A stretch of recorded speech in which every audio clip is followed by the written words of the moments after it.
Hello everybody, in today's video I'm going to do a quick demonstration and tutorial of the Epson Powerlite 980W. This is a classroom projector that is very common in educational environments. It supports up to two HDMI inputs, two VGA inputs. It supports component and along with some other connections, which is back there. So on top of the projector, you'll see a few lamps. So first you'll see the power LED. This LED on the power button will remain illuminated at all times. It indicates that there is AC power going to the projector, and the projector is plugged in, so that light is on. The status light indicates when the projector is starting up, shutting down, or is operational. The lamp light indicates problems with the lamp, and the temperature light indicates problem with the temperature.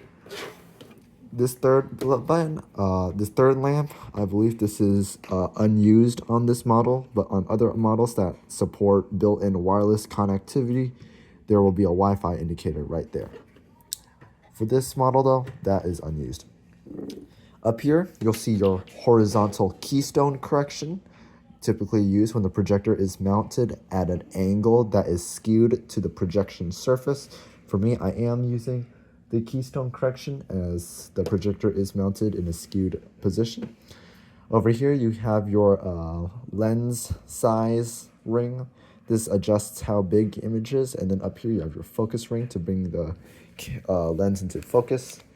And then over here, you have your lens cover and AV mute switch. On the remote that comes with the projector, this is one of the larger remotes. You'll see that you have a power button to turn the projector on and off. You'll have quick buttons to access various sources such as VGA, HDMI, and other video sources, USB, LAN, and source search. Source search is a quick button that you can press which automatically looks for active connections to the projector. Over here you have your number pad and some other buttons for control, such as for auto setup, basically auto calibrates the picture, aspect ratio change, switch the color mode, or visit the HDMI MHL menu. Then you have your navigation arrows, menu, escape, which can serve as your right click, the enter key, which can also serve as your left click, user, which pulls up a user selected menu, and pointer. Then you have page up and down, e-zoom, volume, so these are your media controls. And then you have AV mute, which mutes the audio and video. Split screen, which splits it so you can have both HDMI 1 and HDMI 2 displaying, or maybe VGA computer 1 and let's say component video on the other screen. You have freeze to freeze the projected image, and home to visit the home menu.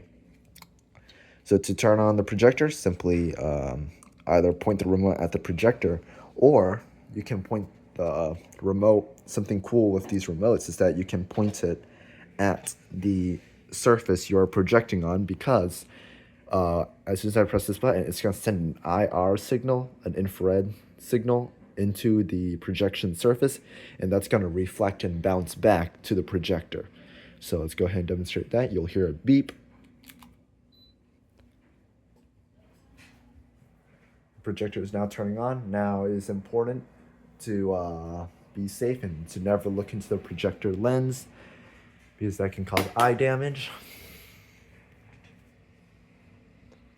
As you can see, the Epson Exceed Your Vision logo is now being displayed.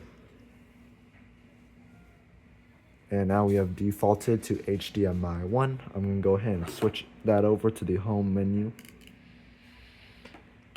Alright, so on this menu here, this is mainly available on the newer Epson projectors. So we can see that we have a bunch of sources here. So HDMI 1, 2, computer or VGA 1, 2, S-video, USB display, USB drive, and LAN.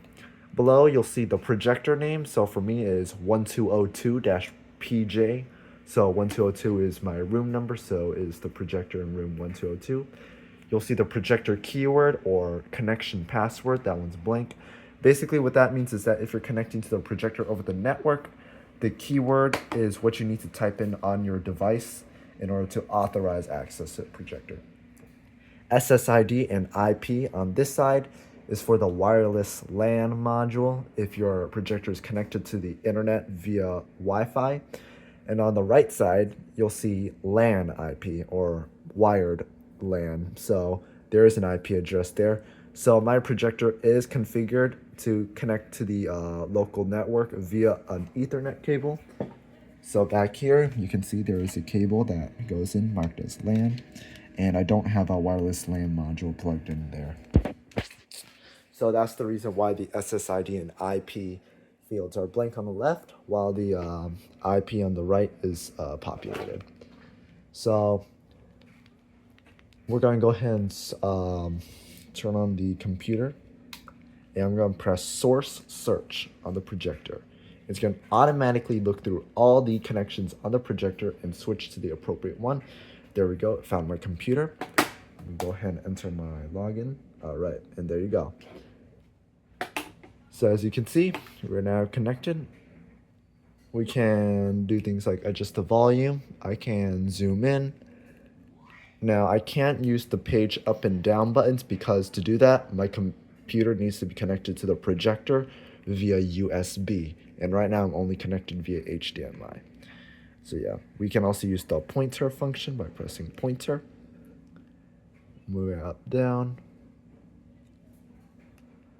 We're going to go ahead and switch over to the Epson audio. So right now the speakers are playing, the audio is playing through my laptop speakers, but let me switch that over to Epson PJ.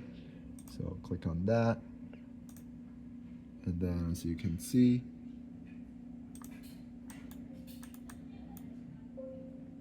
let me see if I can play something. Let's see.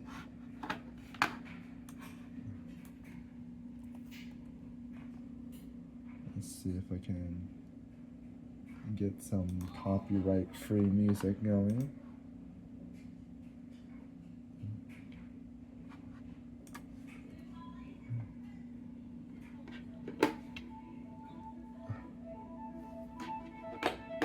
Let me switch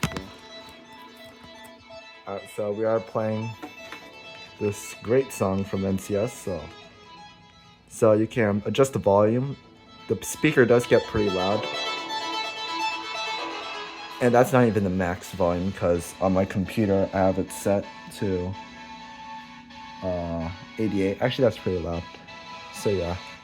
And I'm going to demonstrate the AV mute feature. So if I click that, it basically mutes everything. And then if I click it again, it's going to bring it back up. And the audio is coming from the back of the projector right here from that speaker. I'm going to go ahead and pause that.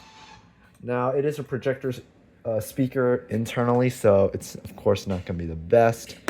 In fact, I think I prefer my laptop speakers over that. But if you do need something loud, Epson does provide speakers in their projectors for that. And, of course, if you need to turn off the projector, simply press the power button twice. You'll hear the 2 beep, which means it confirmed that the projector has shut down. So yep, that is a quick demonstration and tutorial of the Epson Powerlite 980W. These steps are applicable to other projectors, and thank you for watching. If you have any questions, feel free to leave them in the comments below. Thank you.